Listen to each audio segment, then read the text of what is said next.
ওই জবান দ্বারা বিড়ি, গুটকা, মদ, বিয়ার, গাঁজা সবকিছু চালাতেই আছে। এক শ্রেণীর মানুষ দেখা যায় সর্বসময় ভাগ ভাগ ভাগ ভাগ করে কিছু না কিছু চিবাতেই আছে। নবী করিম আলাইহিস সালাতু ওয়াস সালাম নিষেধ করেছেন, কোম্পানি প্রমাণ করেছেন, স্বাস্থ্য বিজ্ঞান বলছেন এগুলো ক্ষতি, এগুলো করা যাবে না। এখানে অনেক মানুষ আছেন না যারা নেশাদ্রব্যের জিনিস ব্যবহার করেন, ধূমপান করেন, আসেন তো?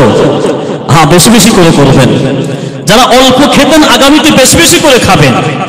মানুষ কত বড় বোকা হলে এই কাজ করতে পারে? কোম্পানি যখন নিজেই সার্টিফিকেট দিয়ে দিয়েছেন যে এটা খাবেন না, খেলে ক্ষতি হবে, ক্যান্সার হতে পারে, সেই জিনিসটার পারমিশন শরিয়াত কেমন ভাবে দিতে পারে?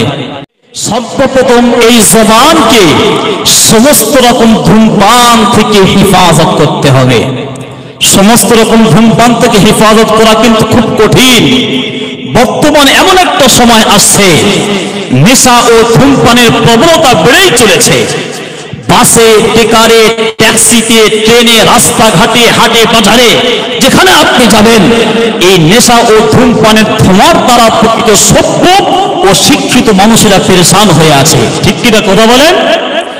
আজ যদি এই ধূমপানের নেশার যে ক্ষতি, ওই ধোঁয়ার যে ক্ষতি তারা যদি জানতো, তাহলে তারা কখনো হয়তো এই নেশা ও ধূমপানের ধারে কাছেও তারা যেত না।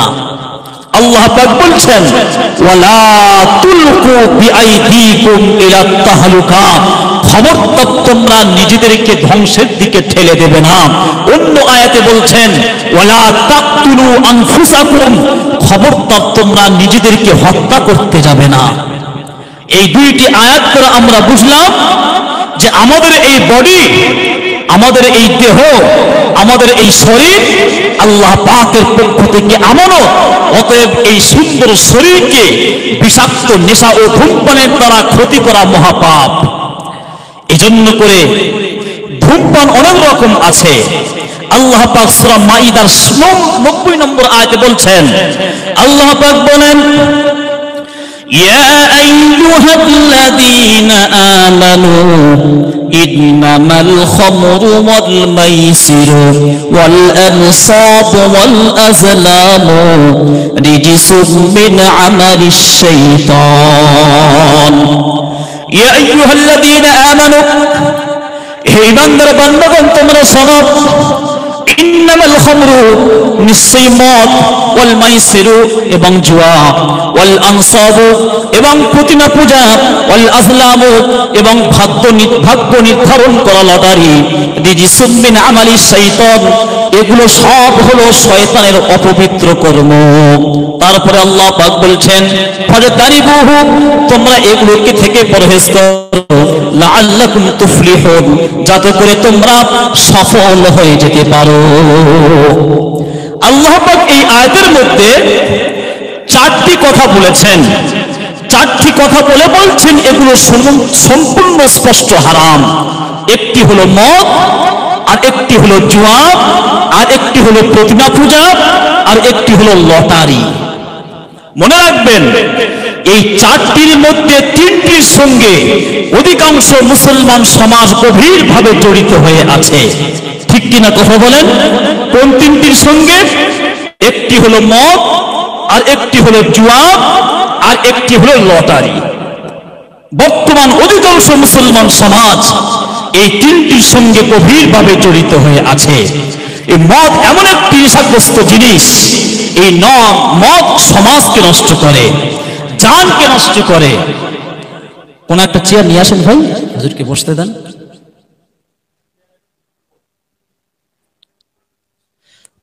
চেয়ার নিয়ে আসেন।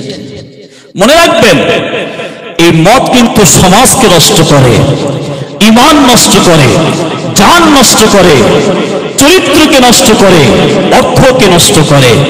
এজন্য করে আল্লাহ পাক রব্বুল আলামিন কিয়ামত পর্যন্ত এই মদকে হারাম করে দিয়েছেন। একটি সোনার সংসারকে ধ্বংস করতে ওই পরিবারে একজন নেশাগ্রস্ত মানুষই যথেষ্ট।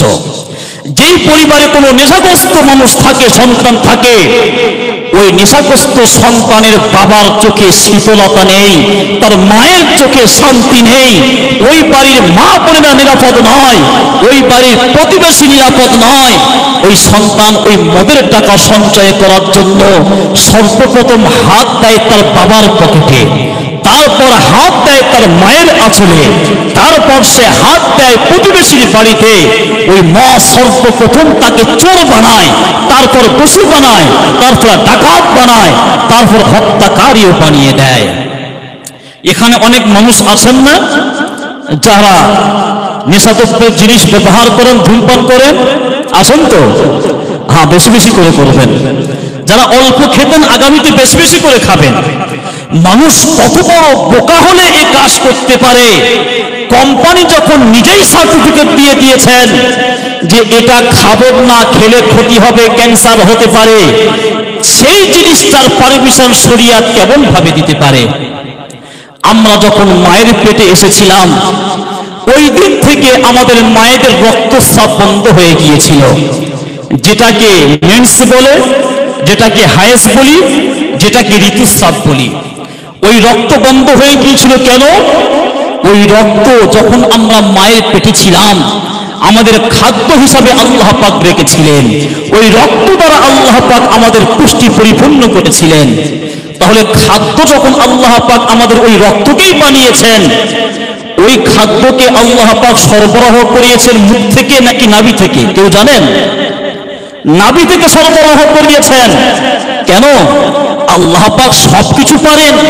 আর মায়ের পেটে যখন আমরা ছিলাম ওই নোংরা রক্ত আমাদের খাদ্য, ওটাকে আল্লাহ পাক মুখ থেকে সরবরাহ করতে পারতেন না? কথা বলেন। অবশ্যই পারতেন। তারপরেও আল্লাহ পাক সেটাকে কেন নাভি দ্বারা সরবরাহ করেছেন? আল্লাহ পাক জানেন যে এই রক্ত হলো নোংরা রক্ত, নাপাক রক্ত, আর মানুষের জবান এটা হলো পবিত্র জবান। পৃথিবীর জমিনে যখন আসবে তখন এই জবান দ্বারা আমি আল্লাহ আমার পবিত্র নাম সে উচ্চারণ করবে। আর এই জবান দ্বারা আমি এই নোংরা রক্ত কেমন ভাবে সরবরাহ করতে পারি? যখন মায়ের পেটে ছিলাম তখন আল্লাহ পাক আমাদের জবানকে হেফাজত করিয়েছেন। আর ওই ছেলে যখন মায়ের পেট থেকে এসে বড় হয়েছে, সংসার, ধর্ম, বিবি, বাচ্চা, অর্থ সম্পদ সব হয়েছে, আর ওই জবান দ্বারা বিড়ি, গুটকা, মদ, বিয়ার, গাঁজা সবকিছু চালাতেই আছে। এক শ্রেণীর মানুষ দেখা যায় সর্বসময় ভাগ ভাগ ভাগ ভাগ করে কিছু না কিছু চিবাতেই আছে। নবী করিম আলাইহিস সালাতু ওয়াস সালাম নিষেধ করেছেন, কোম্পানি প্রমাণ করেছেন, স্বাস্থ্য বিজ্ঞান বলছেন এগুলো ক্ষতি, এগুলো করা যাবে না। এজন্য করে এই মুখকে, এই জবানকে সবসময় মিসওয়াক দিয়ে পরিষ্কার করে রাখবেন, নামাজের জন্য প্রস্তুতি করবেন, এই জবান দ্বারা সবসময় আল্লাহর জিকির করবেন। করা যাবে তো ইনশাআল্লাহ? আল্লাহ পাক আমাদের সকলকে বেশি বেশি আমল করার তৌফিক দান করুন, আমিন।